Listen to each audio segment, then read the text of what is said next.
Mengusovec sú verejne najpopulárnejšia akcia v roku. To sa už koničkáre zase naše si tu, tá mládež rada za jazdy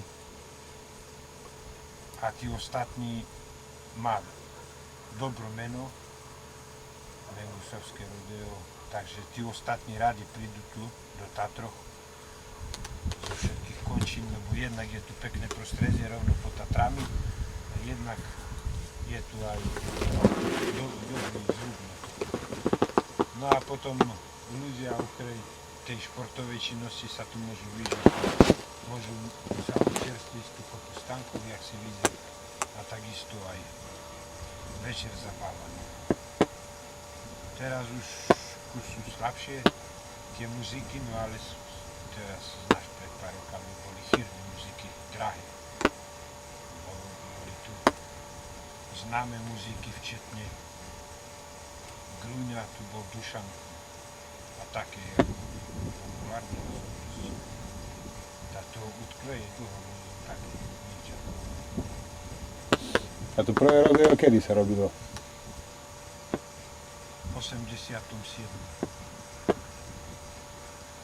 Ale to, no, rodeo tak, ešte sa tak nevolalo, vtedy to bolo v Potvočku, ale bolo to ako distančný dostih a na druhý deň boli všelijaké tie také parkúry, také westernové parkúry, ale westernové dresúry a také všelijaké ukážky a rýchlostné súťaže. Takže tam sa tiež boli, aj tu sú rýchlostné súťaže, v niečom sa prekrývalo, v niečom nie, no ale teraz tento western a rodeo sa vyvinulo už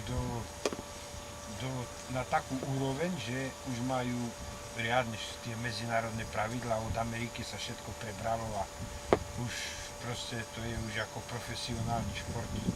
A vtedy, keď my sme začínali, tak vtedy tiež malo svoje pravidlá, veď Bohuž Oslík prekladal pravidla pre Československo z angličtiny, hej. Tiež malo, no ale to bolo ľahšia úroveň. To bolo také, nie až také. Tu teraz povolený milión z hygienou zo všetkých tých inštitúcií a to vtedy tiež bolo treba, ale to takto sa robilo, tak amatérskejšie. Vybavilo sa raz, dva, ľudia nadšení, prišli, robili, Borovce boli sa nás volať na ozdobu ohrady až v tom, vo štvrtku. A tak sa, no len taká maličkosť, jak Borovce, akože vyzdoba. A sa chodilo každý po celom okrese. A ty si sa aktívne dokedy zúčastňoval po tých rodeoch?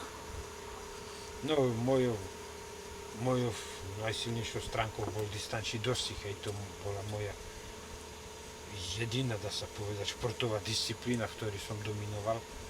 A toto tu som robil len takú bokovku, len kvôli tomu, že by som tak ľudí nesklamal, že by som sa aj ja ukázal, lebo v tom distančnom dostihu behaš po lesách, po vrchách, po Tatrach a nič nevidia, no tak každý tu aspoň u nás, ale aj inde chceli, že by ako taký víťazný kon, čo víťazí v tých dostihách všetkých, takže že by sa aj ukázal tu medzi ľuďami, že čo je zač, čo sme za dvojica.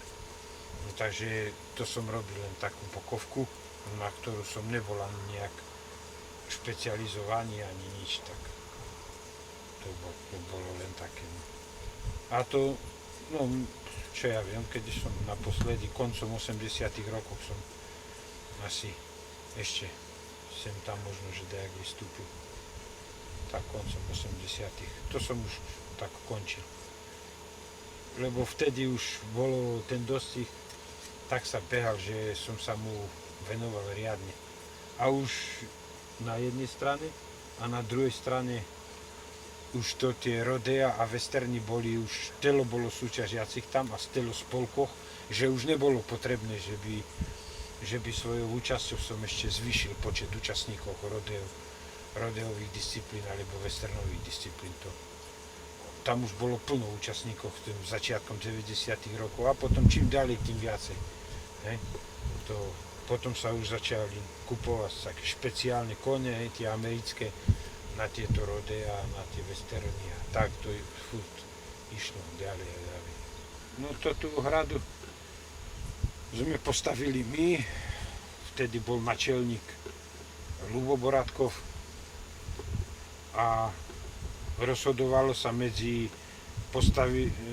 dejak ten areál pod Malinov, že sa to zrobí taký stálejší, buď pod Malinov, bo dovtedy sa robilo v Potvočku, no ale ten Potvoček tak nevyhovoril, až aj fotbalisti tam chceli a tak, to sme boli ako že by dva kohuty na jednom hnojisku, no tá potom sa presadzilo tu, lebo je to ako aj blízko družstva, blízko našich koní, blízko elektriky, hej, a také, čo nám treba, to centrum nejaké hospodárske, kde všetko sa ako bere, hlavne tá elektrika a také.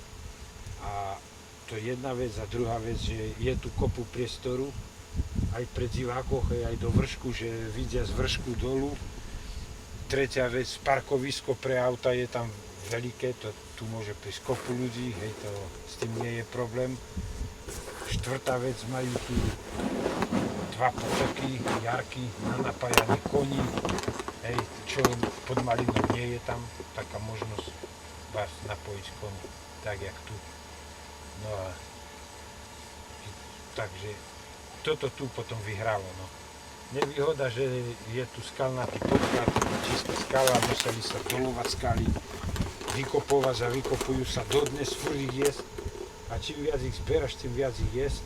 Potom sa tu muselo navážať spustu piesku a takého múlu z bagroviska, spustu aut. Reziny je tu spustu aut. A všelijakého takého materiálu, že by bolo mäkší behať z prechodu. Takže toto tu sa furt tráti, lebo vybereš skaly, toto spadne do tej jamy, potom zase nové skaly vyjdu, zase ich vybereš, zase spadne do jamy a tak sa tu tráti ten materiál. Takže toto je nevýhoda, že je to zlý podklad, ten prirodzený je zlý, no ale umele sa vylepšuje toto. Tak.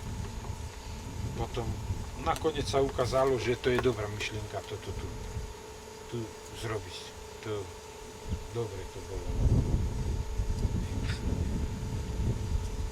Pekná brána je tam, taká jak majú na západe v tých štátach, kde toto už má storočnú tradíciu, hej, takže aj tá brána sa pekná vybudovala, ten vstup je taký. No a Tatre máme hneď, ako keby tu za krechami už začínala končista. To si myslím, že toto všetko uchvacuje týchto všelijakých, nielen jasoch, ale aj ich doprovod a hlavne tých komentátoroch, čo tu prídu z Bratislavy, hostí.